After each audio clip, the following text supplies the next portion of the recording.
Like, isn't it? No? It's like as if we're going to have a grilling, isn't it? Yeah.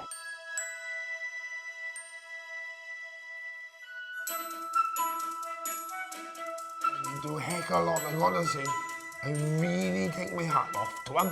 Because they've been friends for, since they first started, like. Dawn is really hardworking and she's a force to be reckoned with. And so is Lynn. They are like a power couple. They're like chalk and cheese, basically. I love to be very quiet in the beginning. I don't bomb me out to myself, giving me courage to do something. And I suppose that's the same for me, Lynn, is that you completely changed my world and my perception of learning disabilities. Because I didn't really know much about learning disabilities other than there were some learning disabilities on my husband's side of the family that I was just getting to know a little bit more. So you completely changed, rocked my world then, I should say.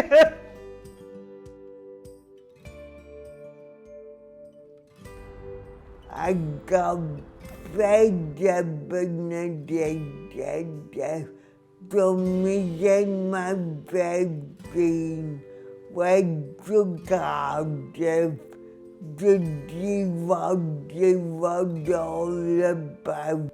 We talked to the members of staff and we talked to People First then.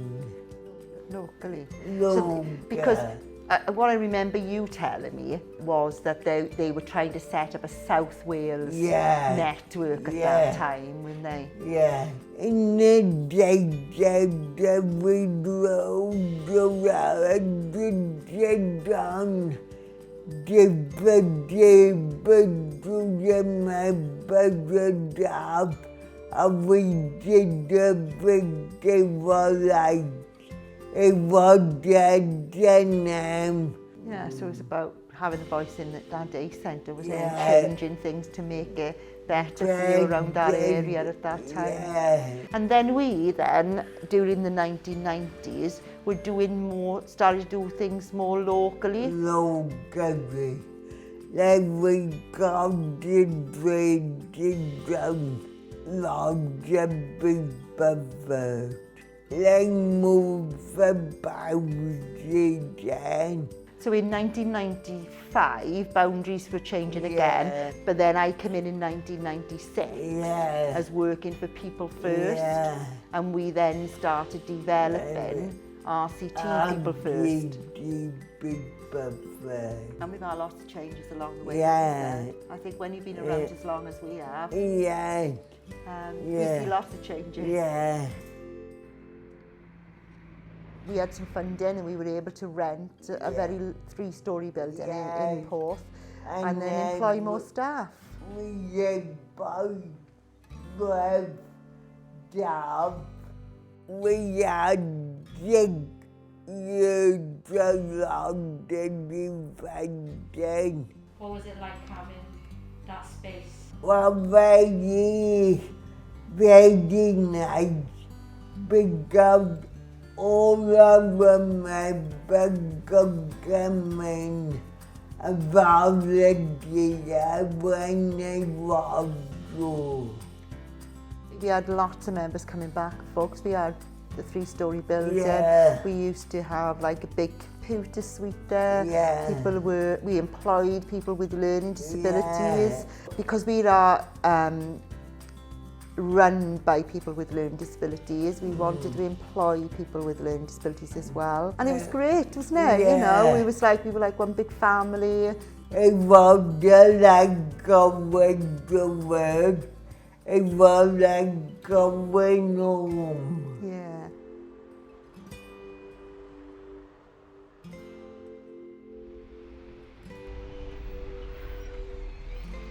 So we had to get the folded up and then they want me to drawn again.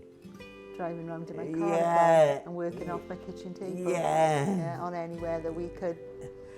Find to the work on, room. We look like the room.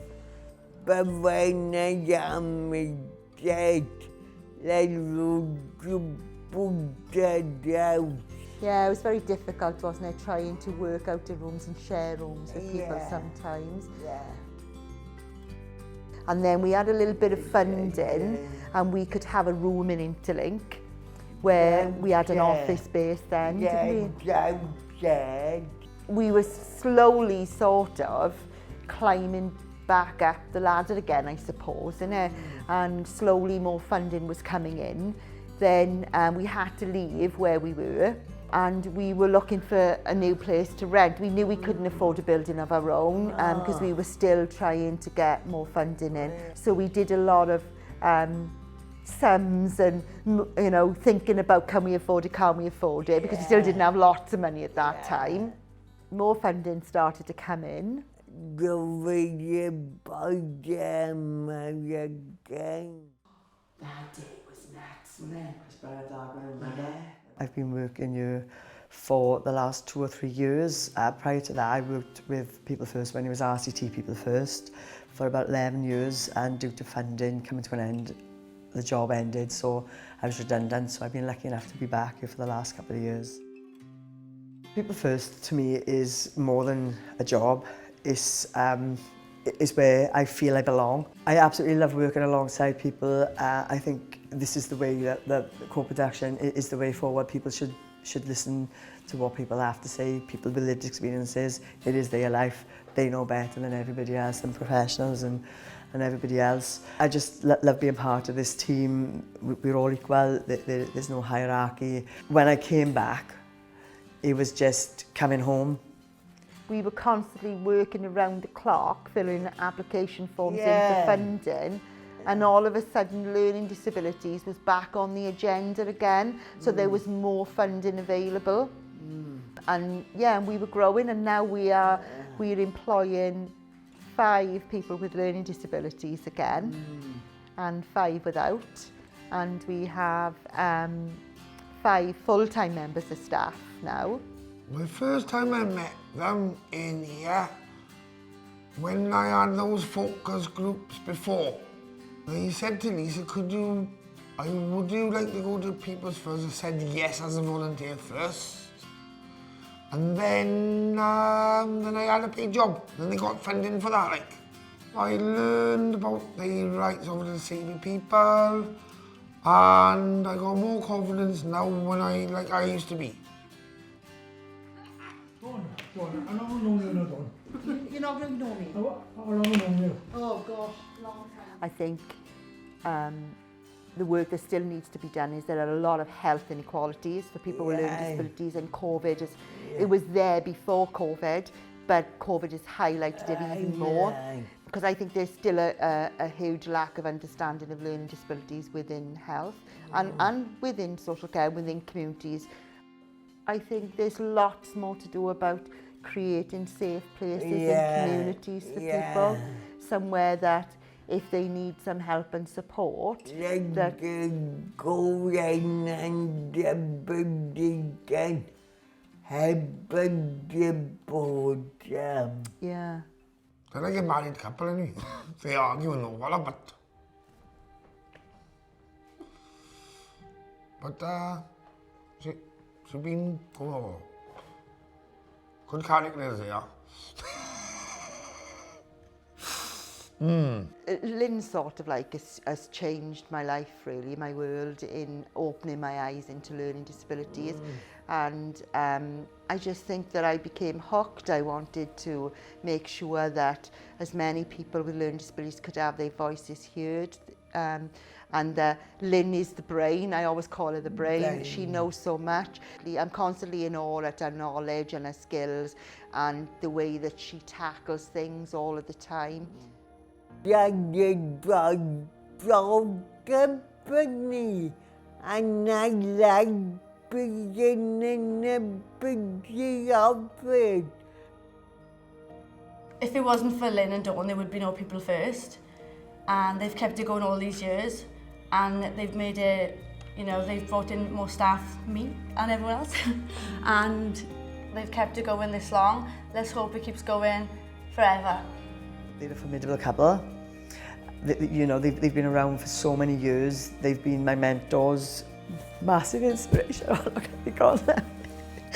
They've inspired me, and I think it's just the determination, the passion they have for the job as well. You know, it just, I think they're a special couple, without a shadow of a doubt.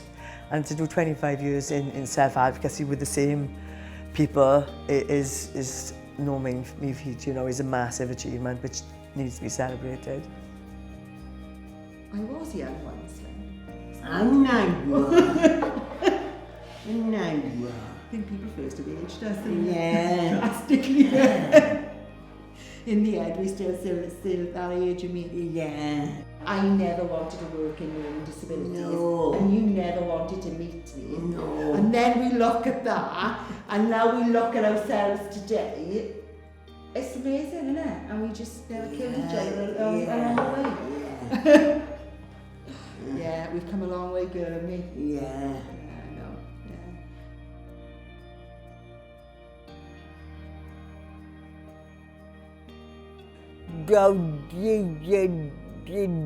Disability and empower disabled and disability tech guy.